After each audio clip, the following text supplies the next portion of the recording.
नामों का चर्चा करूंगा, किसी भी आफत से मैं भी परिस्थिति में रहेंगे, परमेश्वर के पास जाएंगे, है कि नहीं? आज हम लोग परमेश्वर के वचन में सुनेंगे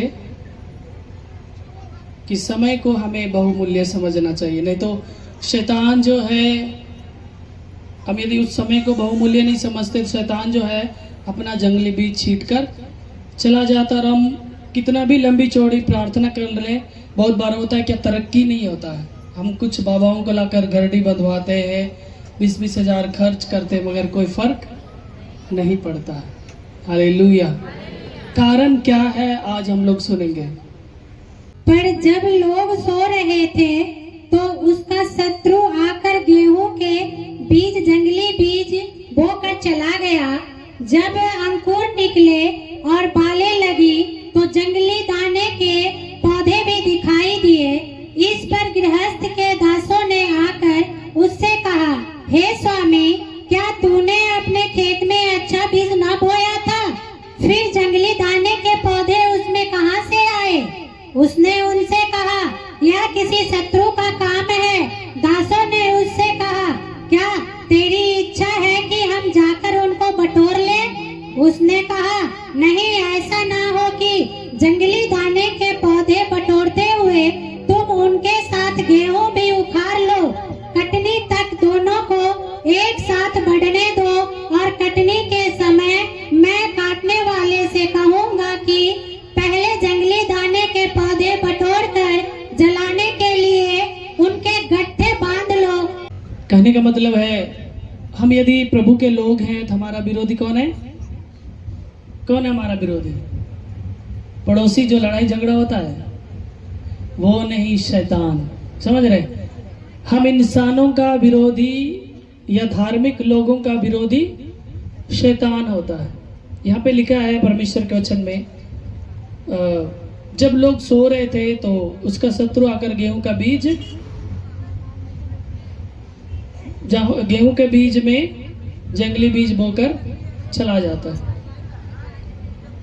जब वो अंकुरित होता है तो जो उस खेत के मजदूर हैं वे लोग पूछते हैं उन किसान से, उस मालिक से कि आपने गेहूं के साथ साथ, यानी कि अच्छा बीज के साथ साथ आपने जंगली बीज भी बोया था? तो किसान कहता है कि मैं बोया ही नहीं हूं।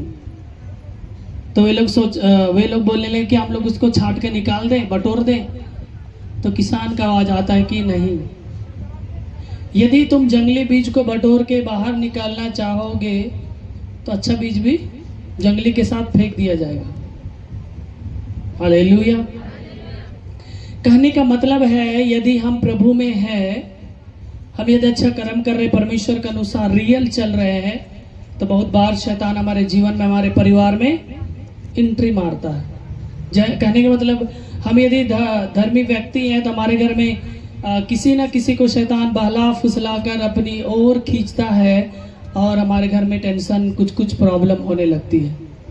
मगर क्या हमारा पिता परमेश्वर एक दो डेंजर, एक दो बदमाश पापी लोगों के कारण धर्मी व्यक्ति को भी वो नाश नहीं करना चाहता है, वो सजा देना नहीं चाहता। इसका मतलब यही है। और जंगली बीज के साथ वो अच्छे बीज भी ना बटोर के फेंक दिया जाए, इसलिए प्रभु मना करता है, ताकि जब वो पलेगा, बढ़ेगा, तो बाद में जब वो पश्चाताप करेगा तो प्रभु कह रहा, उसे मैं माफ कर दूंगा। हालेलुया।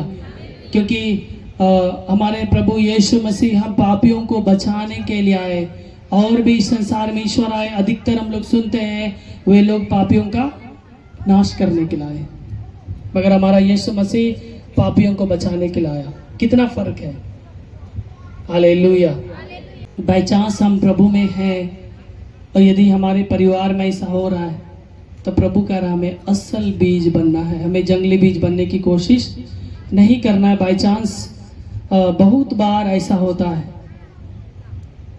बहुत बार हम देखते हैं हमारे जीवन में यदि परमेश्वर का ब्लेसिंग, अनॉइंटिंग है, तो बहुत बार हम क्या करते हैं, दुआ प्रार्थना का जो टाइम टेबल होता है हम भूल जाते हैं और सांसारिक रूलों में चलने लगते हैं। यहाँ पे क्या लिखा हुआ है, खेत वाला जो है सो रहा था और शैतान जंगली बीज छीट कर चला गया। हालेलुया। प्रभु में हमें हर समय जागते रहना है। हालेलुया। बहुत बार लोग इस संसार में घमंड हो चुके हैं, क्योंकि अगला को यदि प्रभु ने गरीबी से उठाया, लोग धन संपत्ति में आ गए, अच्छे थोड़ा सा सिस्टम में आ गए, गरीबी खत्म हो गया, लोग स्टैंडर्ड जी रहे हैं, तो लोग कुछ लोगों को जो गरीब हैं, लाचार हैं, उनको मदद करना भूल जाते हैं और प्रभु के अनुसार जीना भूल जाते हैं और सांसारिक रीति रिवाजों में चलने लगते हैं। मैं बहुत से अच्छा बीज में जंगली बीज मिलावट खुद आप कर रहे हैं। यदि परमेश्वर ने आपके जीवन में बहुत अच्छा सुख शांति दिया है, परमेश्वर का आराधना में आने के बाद आपने नया जीवन को पाया है, तो प्रभु कहता अपने वचनों से कि तुम्हारे बुद्धि नए हो जाने से तुम्हारे चाल चलन भी नया हो जाना चाहिए। हालेलुया। फिर भी अभी भी आप दो नाव पर पैर रख रहे हैं, सावधान हो जाइए। लोभा पापस्य कारणम, हम लोग संस्कृत में पढ़ते हैं ना किताब में। लोभ जो है पाप की ओर लेके जाता है, कारण बनाता है। सावधान रहिए, क्योंकि दुनिया का अंत का समय आ चुका है, समय अब कम रह चुका है, इसलिए पश्चाताप करें और सच्चे और अच्छे ईश्वर के भक्त बनने का कोशिश करें। अपने जीवन में जंगली बीज का मिलावट ना करें। बहुत से लोग बोलते हैं हमें 3 साल से आवे तो ये और तरक्की नहीं चाहिए।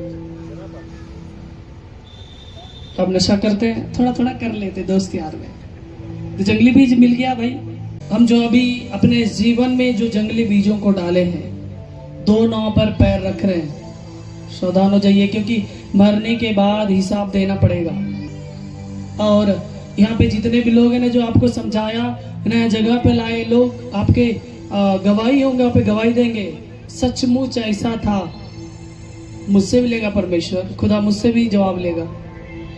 मैं तो अपना काम कर रहा हूँ, ड्यूटी तो मैं कर रहा हूँ, जितना हो सके मैं डांटता हूँ, नशा मत करिए, खैनी मत खाइए, एक पत्नी रहते हुए भी 2-4 पत्नी मत करिए, घर में शौतीन मत लड़ाइए। और आजकल के लोग अपने इंटरेस्ट के लिए 2-3 शादी, मजा आ रहा है, घर वाली बाहर वाली। ये फिल्म के डायलॉग के अनुसार मत चलिए।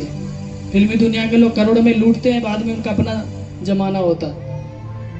सावधान रहिए, क्योंकि बहुत से लोग जो है पहली पत्नी को छोड़कर दूसरी जब शादी किए हैं, ठीक ठाक रहते हुए भी फालतू में दूसरों का बात सुनकर, उनका भी जो बड़ा प्रॉब्लम होता है ना, भविष्यवाणी होता है। तो एक भाई कल आए थे, मैं बोला आपने एक पहली पत्नी को जैसे छोड़ा, दूसरी पत्नी शादी किए, आपके घर में उसी दिन से सारा बरकत खत्म है। तो याद कर रहा है, उसके बाद बोला सही बोले आप। फिर बोलता कि आदमी कुछ कर दिया, आप खुद डायन है, आप कुछ कर दिए होंगे। बेटी है वो, उनका यदि 2 बच्चे आप छोड़ दिए, उनका क्या जिंदगी कटे कैसे पता नहीं, आप तो दूसरी के साथ शादी कर कैश कर रहे हैं।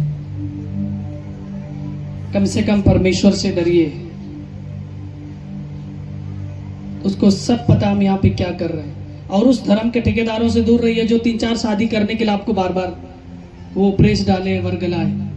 अब मत बोलिए मेरा मजहब ऐसा लिखा है। हम लोग भी नबी इब्राहिम के अनुसार चलते, उनके भी 2-3 पत्नी आती, तो क्या हो गया, हम भी करने लगे, हम नबी हो गए, हम बड़े संत हो गए। उन चोर लोगों से सावधान रहिए। हालेलुया। प्रभु आप सबों को आशीष दे, ताकि आपके जीवन में जो जंगली बीजे हैं, जो आज आपने वचन को सुना है, ताकि आप सुधरने पाए।